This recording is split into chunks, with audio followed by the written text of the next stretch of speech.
I'm here with Coach Jason McLean, Muhlenberg. Coach, haven't talked to you too much on the camera since the season. You guys, you took seventh in your conference. You're out at nationals.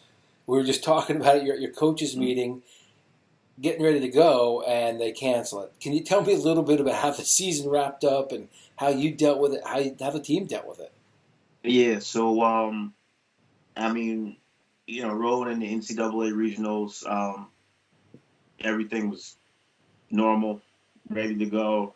You know, didn't was we were a little dissatisfied with the end product, but we're happy to get three guys out. So, we went through a full 2 weeks, not even 2 weeks, 10 days of practice, maybe less, and get out in Iowa probably about a day or two. Sorry, my battery went out for a second. Day or two um, before the tournament starts, and going through normal, early morning goes, late afternoon goes. Come the day before the tournament, we have our coaches meeting. I think about 2 o'clock. The guys are supposed to meet me at the arena at 3:30. Um, uh, there's some mutterings about some changes in the tournament in which they implement. They implement only a certain amount of family members can come. So I think each guy got 4 family members, Yeah. and each coach got like 2 or something like that. Something to that extent.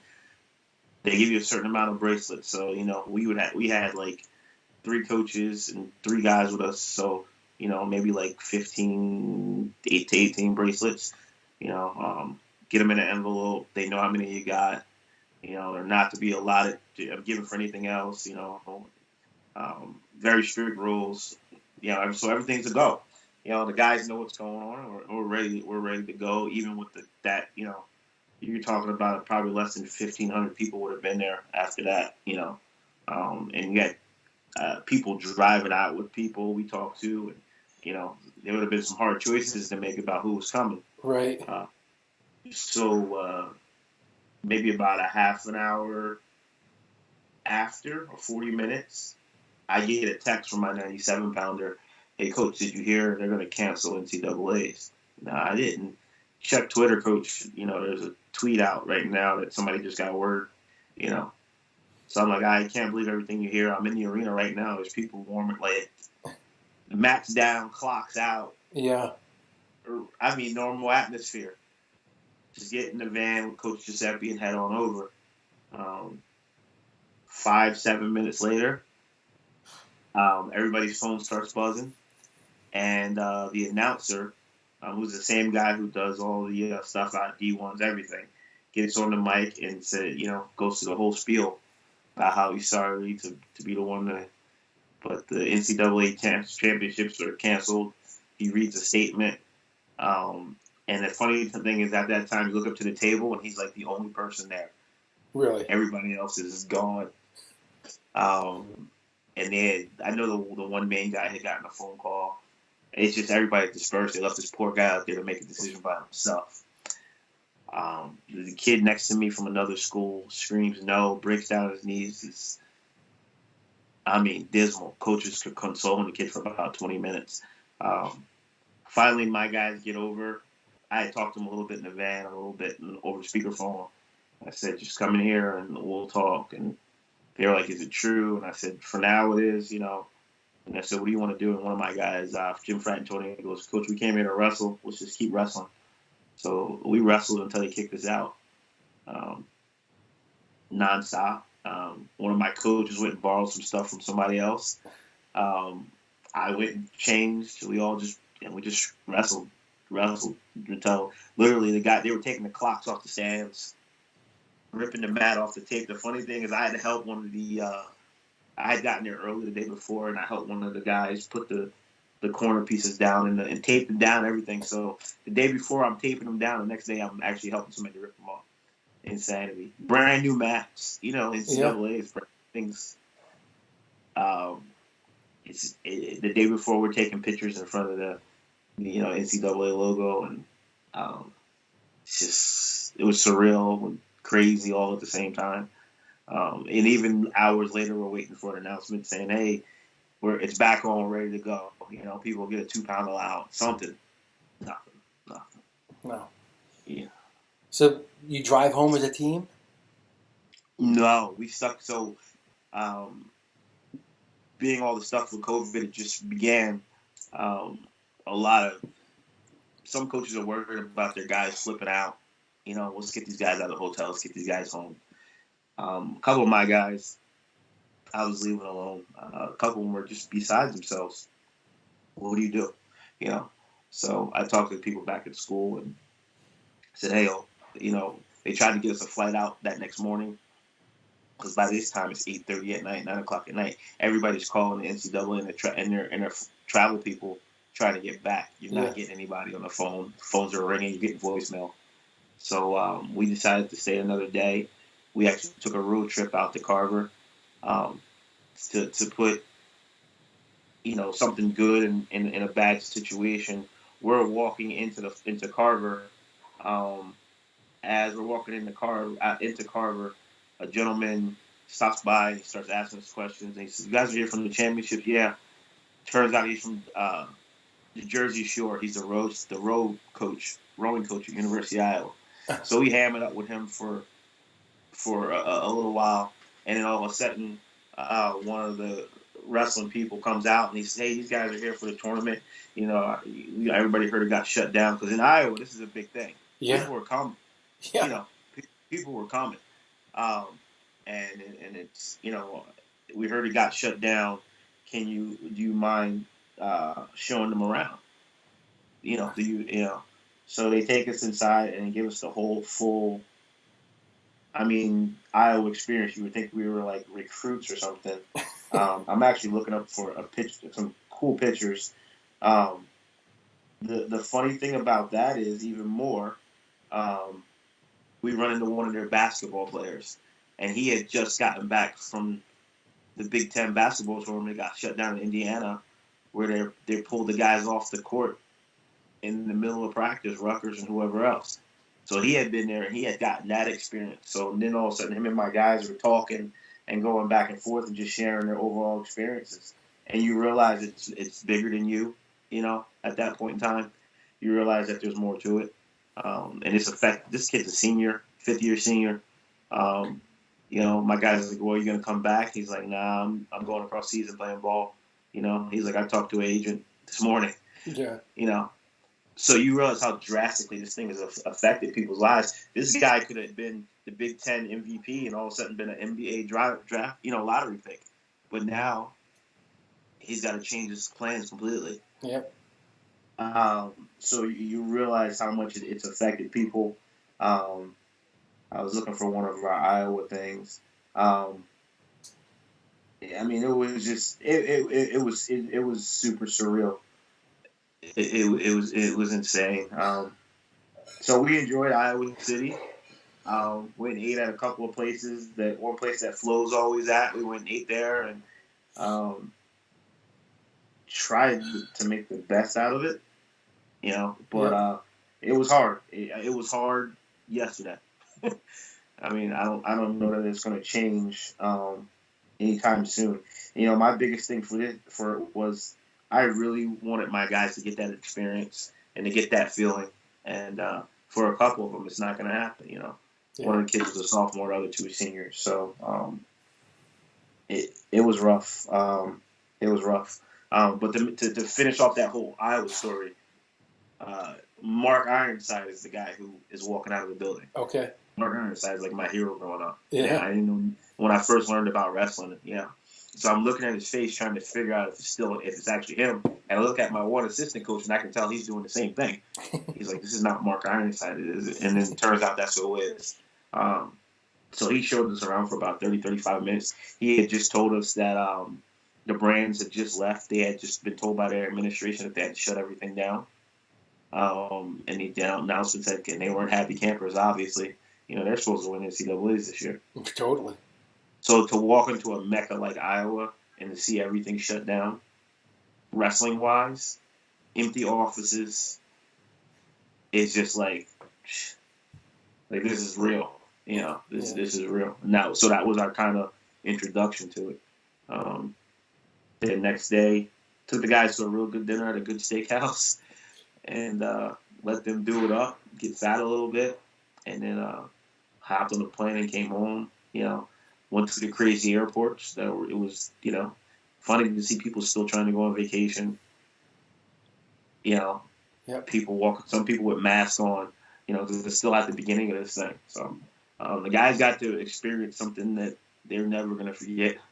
In between the tournament being shut down, being in Iowa and that awesome tour and getting to see so much, meeting Mark Ironside, and then going to an airport and seeing how this thing affected us. It's just insane. So I hope one day we can try to figure out a thing to kind of to give them an experience more positive out of it. I don't know. It's going to be tough. Yeah, it's tough. I don't know that my 49-pounder is even over yet. Really? He's a senior? Yeah. I mean, he's a hard worker kid. Austin Sherman made himself into what he is now. And I could say this now when I didn't think he was very good when I first came to the back of the program, and I told him that. But I said you have the ability and you have the want to do it, and he did. So for a kid like that, tough. It's tough. Yeah. So I'm hoping he's going to come back next year and coach with us, and maybe he can transfer some of that energy over to somebody. Gotcha. Was the school closed when you got home, Muhlenberg? Yeah. So as we're pulling up to the school, luckily we flew into a local airport. We're pulling in about 15, 20 minutes later, and there's a couple of kids still getting picked up, packing up their cars. Saturday morning, this is by that time. So Saturday afternoon, actually. And that was like, whoa. Like, there's nobody here. These kids packing up their mattresses, because some kids were prepared just to call it, because the school wasn't completely shut down by then, but they were, we're going to elongate this thing. You're going to be home for at least 2 weeks, 3 weeks maybe. And it was surreal when we pulled up. And even the gym, fieldhouse area, when I walked in, the strength coach was walking out with some of his stuff, and he was packed like he was going to be going for a month. I just was running in and grabbing my bag. I threw my stuff down. I didn't even bring all my luggage back with me. I had to come back later and get it. I just wanted to be done. I just wanted to get home, see my kid, and chill out, and kind of let everything kind of, marinate a little bit. But yeah, you walk on the campus, and campus is Muhlenberg's never like that. Muhlenberg, something's always going on. There's always some kids in the parking lot riding a skateboard or nothing. Yeah. So the last time the team was together is Iowa before you guys fly back. Yeah. And I mean, have you processed it? We've talked a little bit about it. We just talked about your 49-pounder, but I'm like, have you? You know what? I didn't. So I normally email my parents probably about once a week, especially competition time. And when we have stuff coming on, like we might have a banquet. Our banquet might have been coming up right now or something like that. Planning with parents about that kind of stuff. And honestly, I just emailed our parents on Friday. So was that 3 weeks almost? Yeah. And I had typed the email about 4 or 5 times. And I've read stuff, postings of people put online and different coaches. I look up to Tom Ryan. I read some of the stuff he put out. A couple other coaches that I look up to and might have a little bit of a relationship with. But I don't think when people's lives are in stake, I think you gotta kind of watch how you word it, and you don't know how it's affecting each individual. Yeah. So you've got to kind of be cautious, to what you're saying. And also you don't want to minimalize somebody's overall experience, So I wanted it, I wanted it to be able to kind of sit and settle with some of the older guys that a couple of careers are over. Yeah. And I think in my case, I didn't want to make the mistake of not saying the right thing, So that was important to me to kind of do. And it wasn't much of an email, some of it was kind of some jokes, but it was just, wishing everybody well and saying, we're going to bounce back. we'll figure this thing out. So. And then here we are. So 3 weeks later, the banquet should have happened. We should have all been at like World Team Trials or Olympic Trials. Yeah, this weekend. Right? All this crazy This weekend stuff. was like Yeah. Like this was supposed to be like an incredible, some great NCAA wrestling followed by the Olympic Trials, which looked to have some incredible matchups. Jaden Cox and Kyle Snyder, all that kind of stuff. And everybody sort of left there. I don't know if it's holding the bag or feeling like they got gut punched. Yeah, I can only imagine how those guys feel. I met up with Coach Buxton last week to actually bring up some stuff, and he kind of hinted to that. He was, he couldn't imagine how some of these guys that were getting ready to compete, are feeling. Yeah. And look, you really, like you just said, we're looking forward as fans, and that's why I enjoy the whole Olympic process and the whole world team process and everything. So I get to be a fan, I get to actually be a fan. A couple of years ago at Final X, Jaden Cox is there. We're in the room. A couple of my guys are working out, and he comes over to one guy. He's like, "Hey, I need a partner. Let me grab a partner." And I got to sit in the corner and just kind of oogle like a little kid. Yeah. That's not a feeling as an adult that you get a lot. Like, wow, this is amazing. These guys are absolutely amazing. Right. And I was looking forward to it. I was really looking forward to it. Yeah. I feel bad for the seniors. I have one guy left in college who qualified for nationals for his first time, and this kid, we were talking about talent level, and he came from New England. I don't want to say his name and embarrass him, but he didn't have a ton of talent. But this kid has worked so hard. 5th year, had a couple surgeries under his belt, and like his whole goal was to qualify. And I guess he met the goal, but I know that he feels like he got hit in the balls with a baseball bat right now. You got kids, and Austin and I talk all the time, so I don't mind saying his name, but. I mean, he wrestled the whole season with a torn MCL or LCL, whole season. Yeah. We had a talk early in the season where he was right at that point for the cutoff and said, "Hey, if you want to call it quits and sit out, it's up to you and your family, And they talked about it and they decided, no, we're going to make a run at this thing. And he made a run at it, and not for nothing, my guys were in some good places as far as seating goes. I think my 97-pounder was seated 8th, and out of all the seeds, I didn't like his the most. My other guys weren't seated in the top 8, top 10, but they were in some good places to pitch some upsets. NCAA tournament is a new season, so we were in some good spots. That was the worst part about it. If we were going up against a defending national champion or something like that from the beginning, would have been a little bit worried, but I felt like we were in some spots to throw some upsets. And then you got a kid who wrestled with a torn, LCL or MCL the whole season. He's thinking like, damn, I could have sat out this year and had at it a lot next year. Yeah. Yeah. So right now it's kind of a dead time, obviously, both, for Division III, but also just because of the virus. Yeah. So what are you doing? Like, are you just going ahead like you're planning? Like things are going to, it's a regular year? So we've had to throw some wrinkles. Yeah. There's definitely some wrinkles behind. Like, I wish you could see right behind my iPad. I got a little tiny whiteboard. It's a micro version of the one in my office. It's got daily stuff on it, email parents, Zoom the guys, video interviews, talk to incoming parents, set up some duels, schedule, and then a bunch of recruiting stuff. And it's just a mini version of the one in my office, like I said. So between my daughter's homeschooling craziness and this is trying to, there's nights I'm up till 3 or 4 o'clock in the morning. I'll schedule. What I'll do now is I'll schedule emails or text messages so they'll go out at 9:30.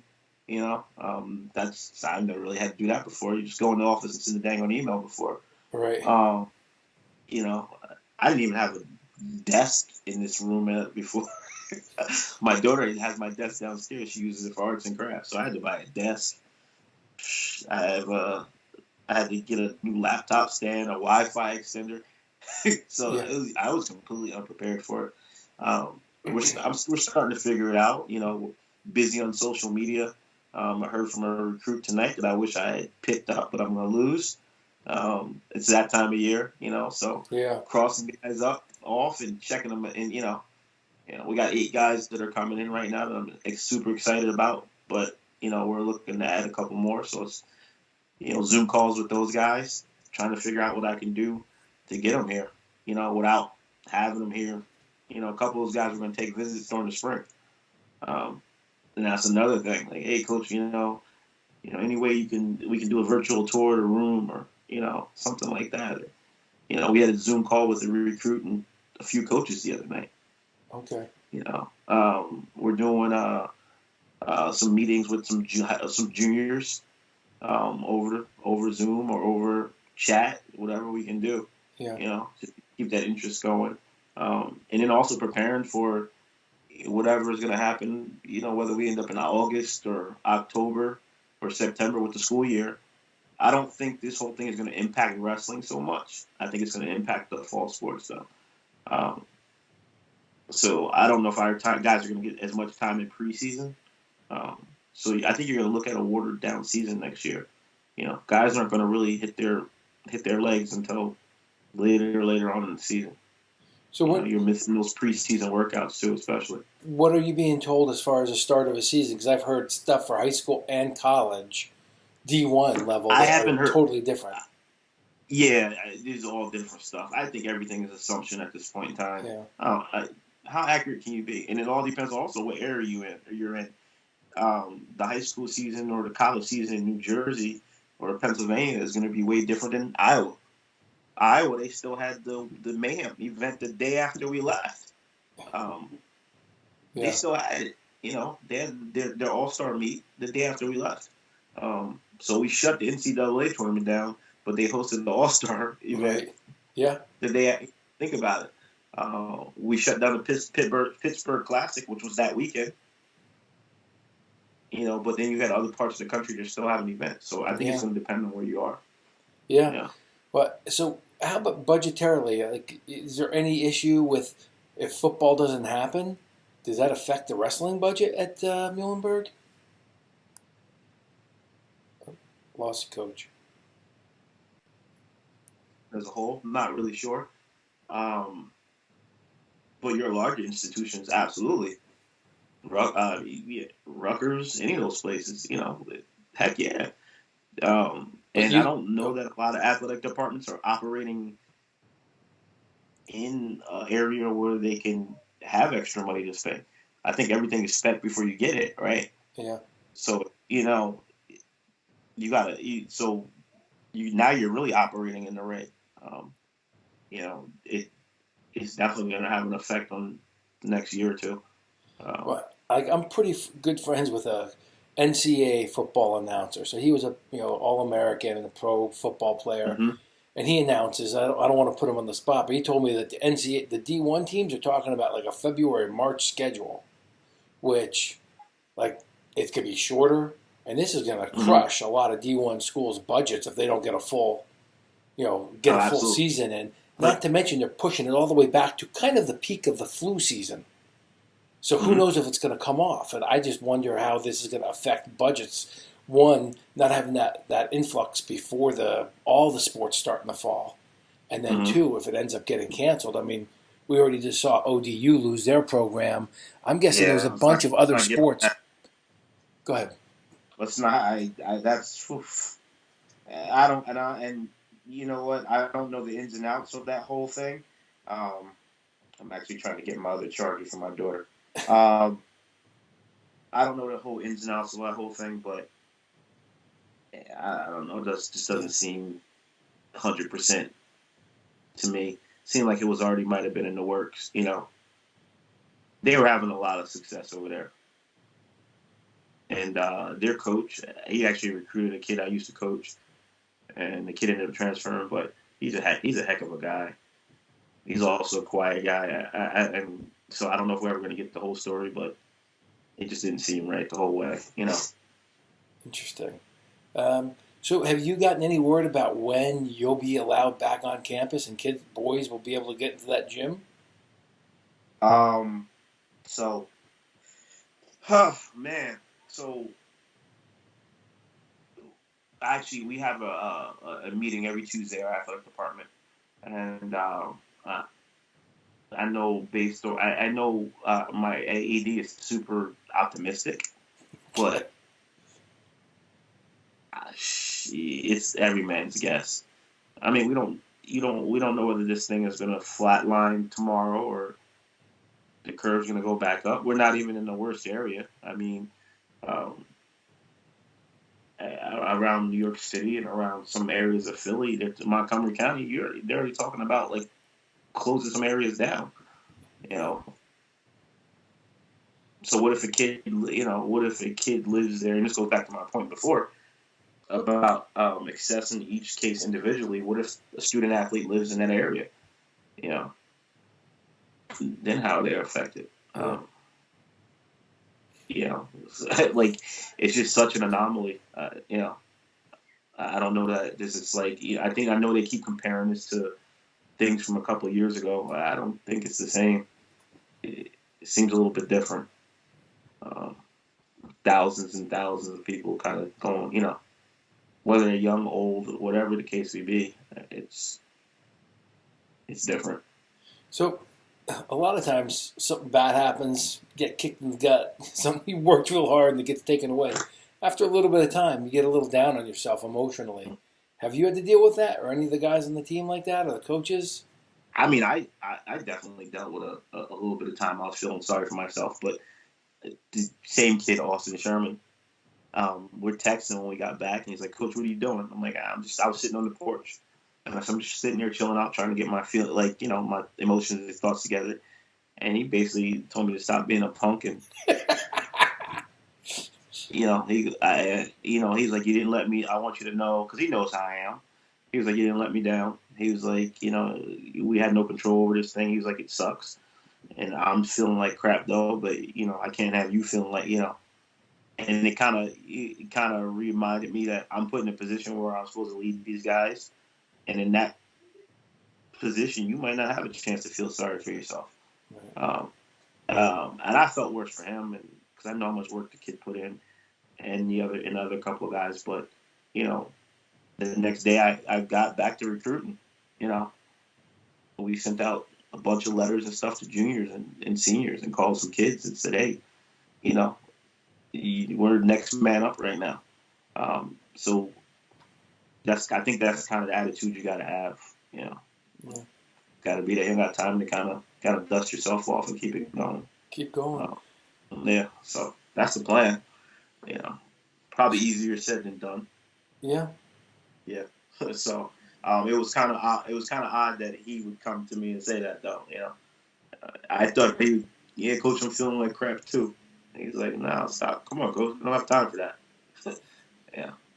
Well, those are the real values of wrestling. Is it the resilience, the grit, all the things that trophies aside, it's the internal fortitude that we have as that separates us from pretty much the rest of society on some level. Yeah. Like we're doing a couple of challenges with our athletic department, and we're doing different team challenges. And guys are like, "Coach, what are we supposed to do?" Like, the other, because you're supposed to do a drill and the team's supposed to do it. They're like, they can't do what we do. We got to water it down. I was like, yeah, just water it down. Kind of, maybe do some push-ups or something like that. That's they're really talking funny. about mat returns and walking on their hands and climbing ropes. That's funny. So that was pretty funny. Actually, I was going through that with them today. I was like, just kind of water it down, do some sit-ups. It's a friend of my son. They play football together, and they were doing a Zoom workout together. And my son has just his regular workout, and he wrestles. He's not great, but like 5 minutes into it, he's like, he realized the other kid who does not wrestle but plays football and like lacrosse.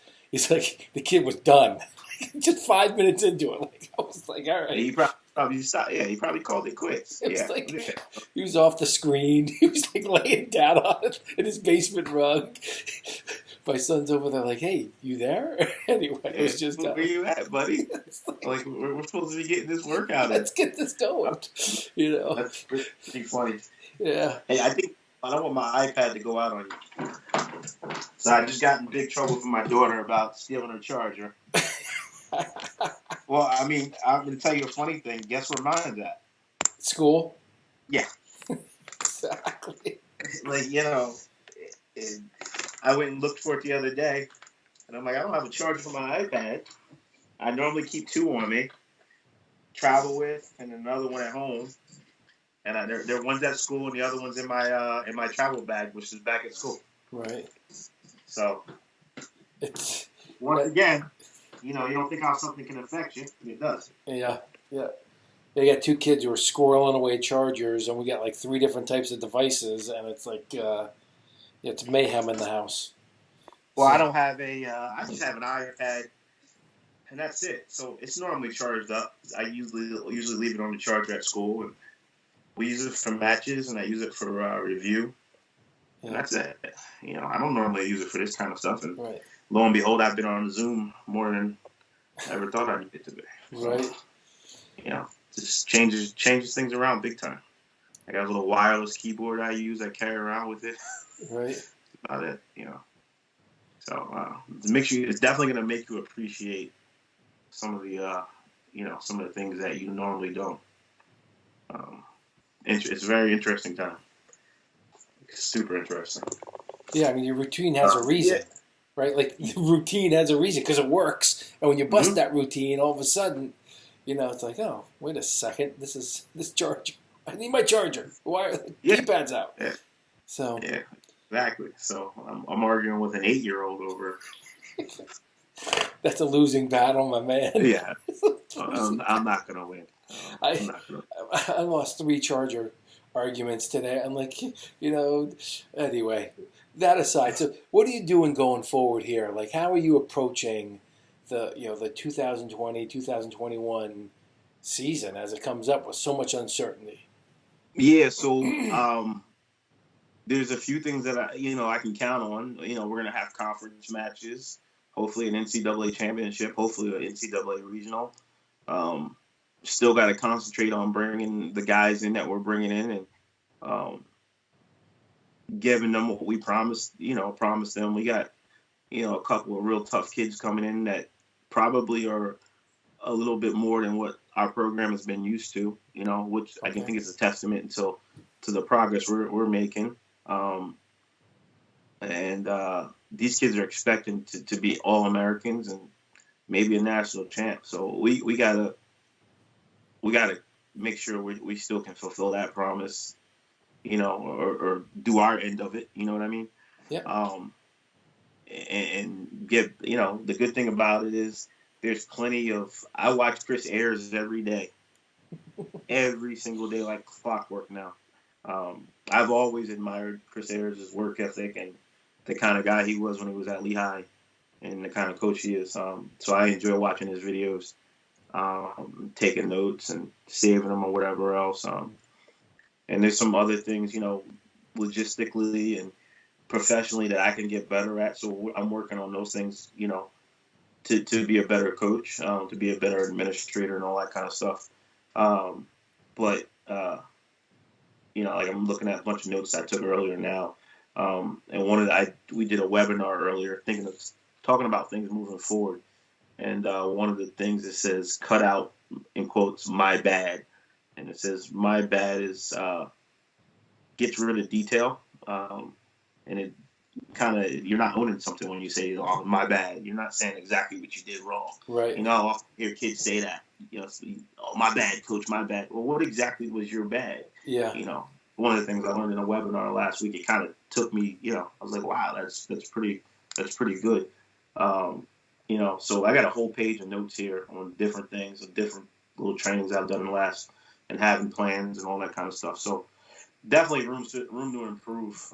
But our overall plan is, listen, and I told you this before, we're a Lehigh Valley institution, best wrestling in the country, hands down. You got teams like Nazareth and Northampton and Lehigh, Now you got uh, uh, the Catholic school, and they would kill me, Notre Dame, Yeah, Green Pond. which Yeah. is pretty doggone good, right? Yep. You got kids like Sammy Sasso that come out of here, and Jordan Oliver. You got other teams or other parts of the country that have made a mainstay off of grabbing kids from the Lehigh Valley and being really good, right? Yeah. So one of our main goals this year was to get. I think last year we bought one or two guys in from the Lehigh Valley. The year before that was one. This year's goal was 3 or 4,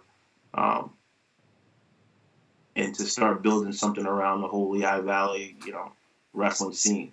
So that's a big point of emphasis for us. Huge point of emphasis. Start getting a kid from Northampton, get a kid from Nazareth, and then all of a sudden, in this day and age, they find out about a kid from Jersey that took 7th or 6th or multi times, and he's going to a smaller D3 school. Maybe the kid wants to be a doctor. Maybe he just wants a liberal arts education. Maybe putting his academics first. Maybe it's, maybe somebody in his family or whatever it could be.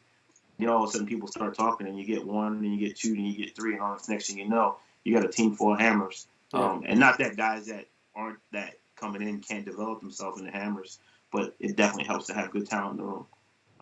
So that's our overall goal, is to build something that's, in people's mouths nationally. And we're headed there, and it's going to take some figuring out, because it's something probably that hasn't been done before, especially at our institution. But we're definitely on our way, and we're going to stay on that goal. I think last year we were a pretty dominant team, but I think that was only like a little small smidget of what we could be. So that's the goals haven't changed. The goals haven't changed at all. Just a couple hiccups. So for wrestling fans who don't know as much about Division III, you're in a pretty tough conference, right? You got from the College of New Jersey and Ursinus and Scranton and Mercyhurst. I mean, Pennsylvania has, I don't know if it's the most, but they've got a large amount of Division III schools that wrestle. They have a talk. Yeah. And New Jersey has a bunch. And are you guys all going for the same group of kids, or does everybody see those kids a little differently? It's not just your D3 schools. Yeah. So last year alone, I lost a kid to Rutgers that they offered him last minute. Kid to Harvard, kid to Davidson. One of our better kids didn't get in the Navy. He ended up with us. Okay. He came down to us in Bucknell. I've been in recruiting battles, with UPenn, down at Pennsylvania States. I mean, there's coaches there. Yeah. If they have that weekend off, they're there. They're tripping over themselves over there, man. It's crazy. Yeah, they're there. You might be talking to a kid, and you might see Dresser trying to come up behind. Yeah. I'm this little D3 school with an incoming freshman class of nobody, of 10 kids. And then I got Dresser. I would have asked the guy for his autograph.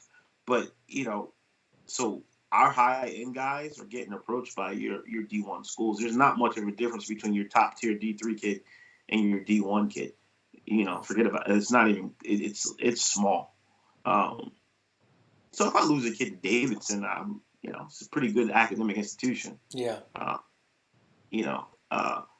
So the recruiting battle is tough. Trying to crack Jersey, believe it or not, Johnson and Wells has kind of had their way in Roger Williams, because they've been able to kind of get kids in for the last probably 10 years now. Huh. That's built. I mean, they call Jersey JWU, like Jersey West University or something like that. And you can look at their whole roster; it's all Jersey kids. Yeah. Same thing with Williams. I mean, they're nationally ranked for a reason. Yeah. TC&J makes a killing off of it. Makes the College of New Jersey, for God's sakes. Yeah. They're not going to Rutgers. Centenary, very good program. Stevens Institute now. They're loaded on a regular basis. So the recruiting battles are hard. It gets serious. And for me, Muhlenberg being a high academic institution, you got kids with a 6.5, 3.75 GPA, and above a 1,200 and a 28 ACT score.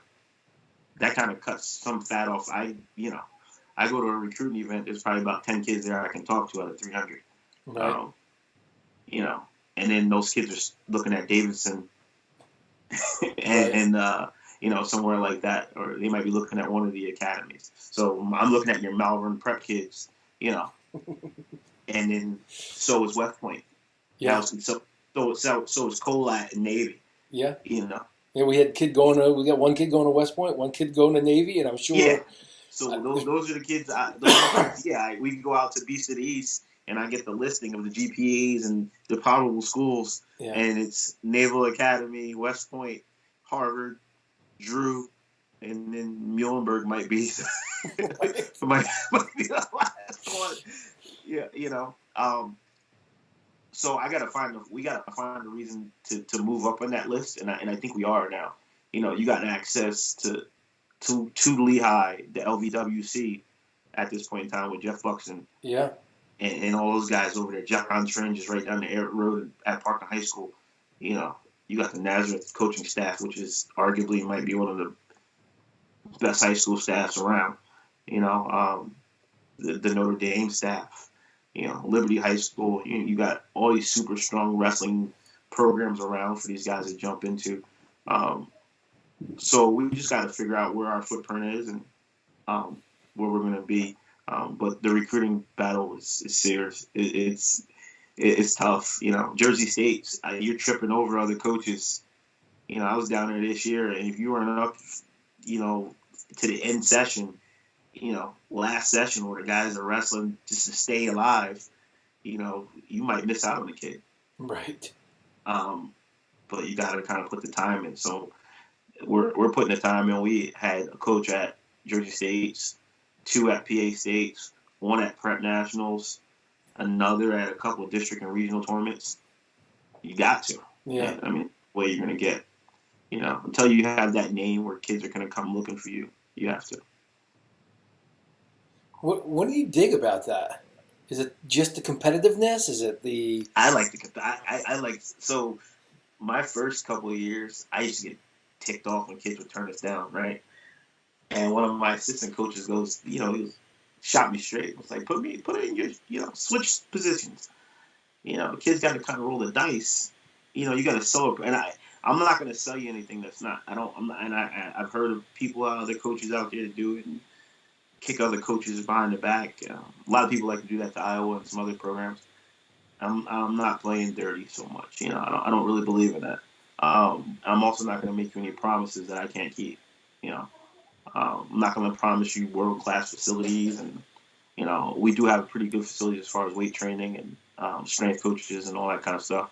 I can promise you one of the best liberal arts educations in the country. That's a proven fact. You want to do certain things, come to Muhlenberg. But for a while it was not wrestling. Right. Our football team finished top 4 in the country. Was playing on ESPN this year. That's a heck of an experience. But now we're getting to the point that we can promise you, one of the better teams in the conference. We beat the number at the time decided I think was 13 or 16 team in the country this year. We were at one match away from knocking off Johnson Wells, who was 4th in the country, or maybe 8th at that point in time. So I can promise you that kind of experience, that you're going to be a part of something that's blowing up. But I'm not going to make any false promises. Now, the way our room is starting to pick up, you're going to run into some pretty tough cats. You're not going to come here and start as a freshman and sophomore anymore. You can forget about that. You're going to have to earn your keep. Right. This year we had our 97-pounder sophomore, 33-1, but that's an anomaly. He's a kid's stud. He took 4th in PA or whatever he took. And he made the choice to come to Muhlenberg. So we need to work on getting a couple more of those and get them here for the right reason. So that's what it is. That's what it's about. But I definitely enjoy the competitive part of the recruiting battle. Is fun. It really is fun because, and we ran into this a little bit this year. I had a kid from another school. We're walking the line, shaking hands after we had stomped him pretty good, and he's looking at me in the eye like I should have came to Muhlenberg, huh? And he knew it, and I knew it. But he knew it. He looked at me, and he didn't have to say a word. The kid That's was right awesome. for him, That's awesome. and I was just like, yeah, buddy, and he was like, yeah, hey, coach. I was like, you might as well get used to it because it's gonna keep happening. I could see it all in his face, man. I mean, but we shook hands, and I saw his parents after. I tried to formulate a good relationship with the families and the parents. And I tell them when they call, I had a kid call me a few minutes ago for his phone call, and he was like, "Coach, I think I'm going to so and so. If that, and this is the part I don't mind. It fit his academic wants more. You know, I that's fine with me, but I have a hard time believing that you're going to a better program or a better coach. That's when it gets personal for me. Yeah. And that's when I kind of remember your name, and then it's when we wrestle you, it's it puts something extra on this kid for me. Yeah, just a little bit. Or one of my guys would be like, I remember he came on a visit. I'm like, yeah. They were like, don't worry, coach, I got this. And they realize it now. They put a little extra behind it. They put a little extra behind it. Yeah. So that's the fun part for me. Wrestling coaches are competitive, right? Totally. It gets intense. I get sweaty. I get a little shaky. And there's some people I might, I don't get along with or rub with the right way. Who is that? Tell me, coach. There's a couple. But I look across the mat, and when, I've been on the right side of some victories in the last couple of seasons, so it's been a little bit easier. But that first couple of years, those lumpings, But here's my thing, and this will be my last little poke at the bear, if you will. It was easy when we were on the other end of the butt whoopings. Yeah. But now that it's going the opposite way, don't run and hide. Right. Still answer the phone. Don't, my phone was buzzing off the hook 3 or 4 years ago. Hey, can we get a match? We got our senior day. I hope you don't mind, Oh, man. So now it's like, I hope it's senior day. Right. We'll get on the bus. I'll throw a little gas in it. We'll come up. Yeah. I like away matches. I think away matches also there's nothing like an away match. And if you put it on somebody the right way, you can slowly but surely make that gym yours. So it's so fun to it. I think I got when that. You were the wrestler, were you a villain? Were you a villain when you were the wrestler? Yeah, no. And I think I got that from maybe being the guy on the bottom of the totem pole. But even when I was at Blair for a little while, we got booed everywhere. Oh yeah. Yeah, we got booed everywhere. I got booed my first year in college when they would say I was from Blair Academy because we were always in Pennsylvania and Maryland like that. Yep. And they would boo me. So I kind of got used to it. Right. Go ahead and boo me. Yeah. It makes it better. But as far as my guys, this group that's leaving, it's going back to recruiting. I had the conversation with a couple of them. I said, why did you come here? Because when they came here, there was 9 kids on the team. So when you came here, it was nothing. You came here on some promises. And why did you think that they were going to be fulfilling it? Coach, we didn't know. We just rolled the dice. So that gives me that's special to me. That means a lot. These guys have literally put this program on their backs and carried us over the line, So this group that's graduating this year is real special. They're super special. I think, not to pick on, but one of the teams we wrestled this year, D2 team, they I think they beat them 46-3 or something like that their freshman and sophomore year. And this year we knocked them off. And these guys literally had tears in their eyes. So they put themselves out there big time. And so that meant a lot to me. And that even more than the recruiting battle, that's big for us. So that speaks for itself, right? Yeah, I'm scrolling your schedule. Is it ESU or you're not going to tell me? Yeah. They stomped us. Yeah. They stomped us 2 years. Was that a couple years ago? They stomped us pretty big, pretty good. And I told the guys in the locker room, remember that, you know. Then they invited us up on their alumni night. You don't invite a team up on your alumni night with without thinking it's yeah, going to show off the program. Yeah, you're trying to show off the program a little bit. And you weren't counting on the smart kids from 45 minutes away. There's nothing wrong with us being the smart kids. We're going to be smart kids. We might as well be good at something. Totally.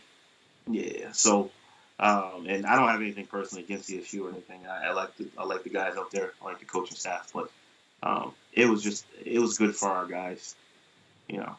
And as a coach, I got to put Muhlenberg first. I got to put these guys first. So it was important for them to have that.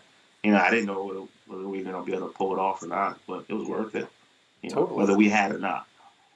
Well, those are the kind of so satisfying stepping stones that know you're on the right set of stairs to the top, that you're going up and not down. That makes the ride home a lot more pleasant. Yeah, it does. Yeah, that makes the ride home a little easier. A little easier. Yeah. So that was fun. That was one of the fun ones. And there was a couple of other ones this year specifically. It really started last year, but and that's when the guys even started to believe in themselves even more. Those are the kind of moments that get you through stuff like this, get you through early mornings in the weight room and hills and when you can literally taste it and feel it right in front of you. So these guys got a little taste of success, and they're starting to run with it. It doesn't really take any Newt Rodney speeches or anything. Not when it's right in front of you. Wow. So but back to your original question, I love the recruiting part, man. There's nothing. I've lost more than I've won, but I'm hoping that we're gonna start winning a little bit more. Let me get you out of here after this question. Okay.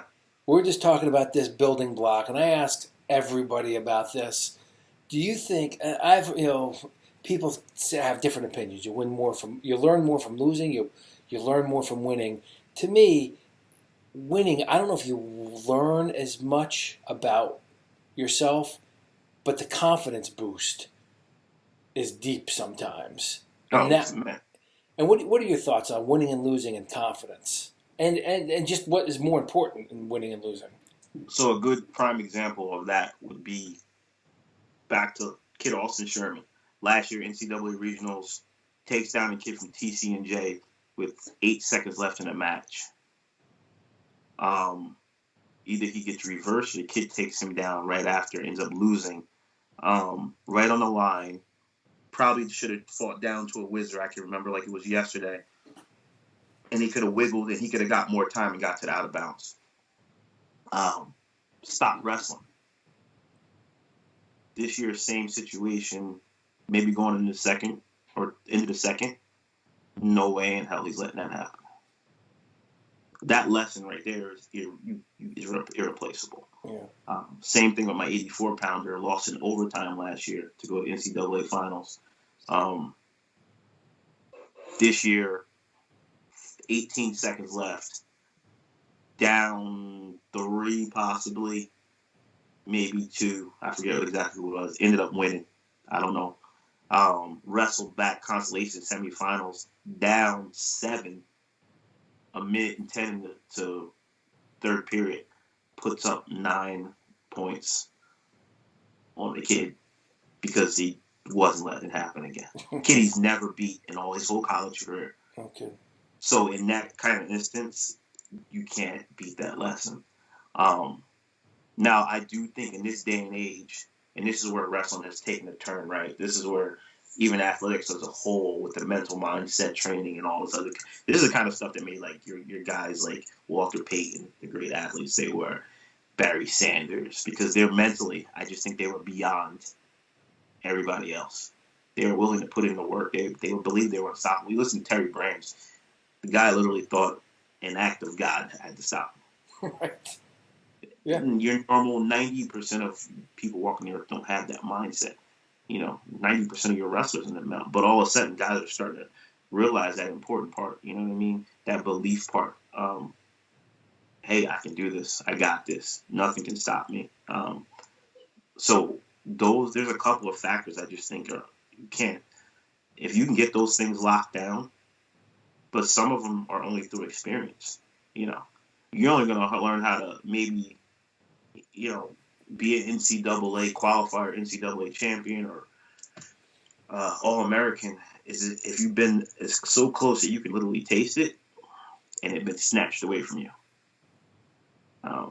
And I think some of those things are instilled in you in like youth. I grew up in one of those family that like my mom and my dad almost brainwashed you that you could do literally anything. And it's not necessarily true, right? You can't turn water into wine enough like that. But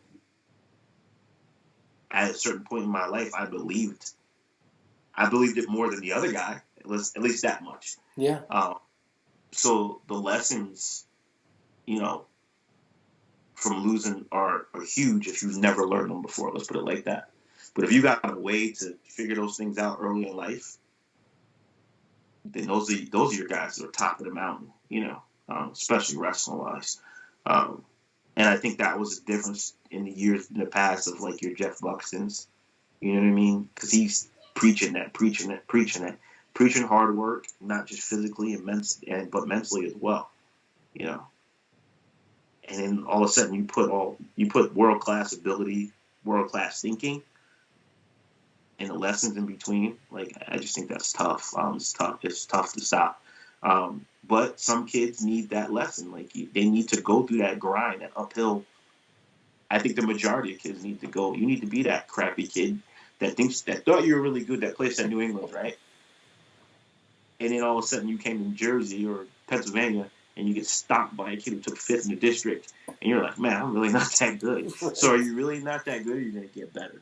You're going to, and then some guys fold. We had a kid this year on my team, Brian Jameson. Last year I brought 2 freshmen in that are pretty good. And the first week or so of practice, they threw him around like a rag doll. And I thought he was going to leave. And then all of a sudden, he dusted himself off this year. He placed at regionals again for the second time. Was in our conference final tournament. Conference final in the tournament. Kid just completely turned himself around, turned himself into a monster. So he learned that lesson. He didn't fold up and walk away. So to make a long story short, I think that lesson depends on the individual, depends on the coach, depends on the family. I think there's so many resources out there for these kids now. It's hard not to get good. Like, how can you get good when you got access to Iowa wrestling, Rutgers wrestling, Cornell wrestling? Like, they literally have access to all these people in HD. In HD, right? Like in HD. Like you can't even mess a move up, So I do think the downside and what really hurts the pro sport sometimes is when stuff becomes popular. Like I'm not a big shin wizard guy, everybody does shin wizards. Yeah. So the guys that are being really successful right now are the guys who figured out how to beat shin wizards. Yeah. Inside shelf, baby. Yeah. It's easy. So 2 years ago, everybody's like, well, what the heck is he doing? What is he doing? All he's doing is shelving. Yeah. That's literally all everybody was doing was shelving. Yeah. But sometimes it gets back to basics. Chris Ayers was going over something the other day about peek out and about not letting your head get beneath your shoulder. Yeah. That was something coaches used to go over all the time. But somehow we've kind of skipped over that part. It's true. Yeah. I agree with you. And now we're just funk rolling. Our shoulder gets above our head and we're rolling through. Yeah. How about you don't let your shoulder get above your head and you pop your head out and get the 2? You're going to roll around because you saw it on flow. So whereas those things are helping our sport, sometimes you got to get back to the basics. Sometimes you got to be good at the little tiny things. Spencer Lee, tight waist. Tight waist and a tilt. So it's hard for these kids not to get good, but you have to find your little niche. And, I think it makes people better coaches. I mean, you're a wrestling father, so you get to see it a little bit ahead of the time, especially the young kids that they're really good at the stuff. Yeah. But by the time, they get to high school, the other guy might have figured it out. And that goes back to my point about my guy beating the kid he had never lost to. The kid was doing the exact same thing. And I said, there's no way in heck we're losing this kid again. I don't care how much you're down. He's doing the exact same thing he did the last 4 times. You had to get better. So that was our lesson. We had to get better. We went and watched the matches that we had lost to him. I don't know if that kid did that. The kid probably said, I beat this kid 4 times. I'm going to do the same thing I did last time. So we learned a lesson from losing. But I don't know that everybody does that. I don't know. I just think when you win, you have to go back and see also, because you probably did something wrong when you won too, right? Totally. Yeah. You learn different you gotta things. still go back and watch film. Yeah. And I make that mistake as a coach. I'm still content with the win. That I don't watch the film until next week, and then I look at it and I'm like, geez, we should have won that match. Right. But like that kid was just better at being bad than we were. Yeah. We just had one less mistake than he had. Yeah. He was just a little hand away from not scoring a outside single, or he didn't change levels enough, or he took a step, anything. Yeah. It's just, and I'll leave you on this. One of my big things is I love to listen to the announcers on the Big Ten Network, because those guys have been around forever. I mean, some of those guys are in their 60s. Some of their terminology is unbelievable. Because it's old school, but it gets right to the point. Yeah. I was watching the Big Ten yesterday. I had a DVR, and they were talking about not bad posture, bad body language, signs of bad body language. Yeah. And everybody's doing it. Yeah. Taking their time to the middle, head down on the mat, and we're watching the Big Ten championships. Yeah. Yeah. That is one of those things that's so easy to fix. But everybody's funk rolling. Yeah. And shin whistling. Yeah. But you laying on the bottom, not even acting like you're getting up. I remember my old high school coach used to say, just act like you're trying to get up. We all know you suck at bottom. Just act like you're getting up. That's funny. That's funny stuff. Act like you're trying to do something. Just pretend. Act like it. Just take a shot. The referee might give you a break. He might feel sorry for you. Right. And I remember he knew nothing. We had this old gym teacher. He knew nothing about wrestling. This is before I transferred to Blair. Nothing.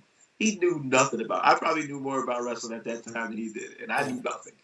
And he's just like, just act like you're doing something. The ref might think that you know what you're doing. Oh, that's funny stuff, man. Oh man, so that's my words of wisdom. Act like you're doing something. That's it. Well,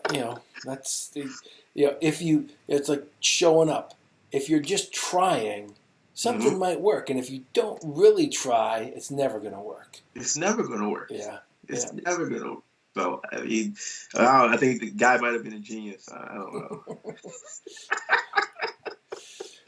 Well, Coach, it was good catching up with you. Stay sane during man. this. Yeah. I hope that we can do some simulcasting this year. We can pick a few matches Definitely. and get you some exposure. And good luck on the recruiting trail, man. Yeah, thank you, man. I appreciate it. We'll have we got a couple of good ones. I think it's going to shock a couple of people. So. Oh, what do you got? What's going on? We got a good one or two. We might have somebody that used to be in your neck of the woods over at Malvern. We're working on that now. So. Oh, no kidding. Yeah. Okay. Yeah, I think he was there his freshman year. Oh. Yeah, he might have been there his freshman year. Goes by 3 letters? Last name starts with a Q. Oh, that's not who I was thinking. I'd have to think about that. All right, we'll talk offline. Yeah, I'll let you know. All right, Coach. All right. Good talk. Thank you. Appreciate it, buddy.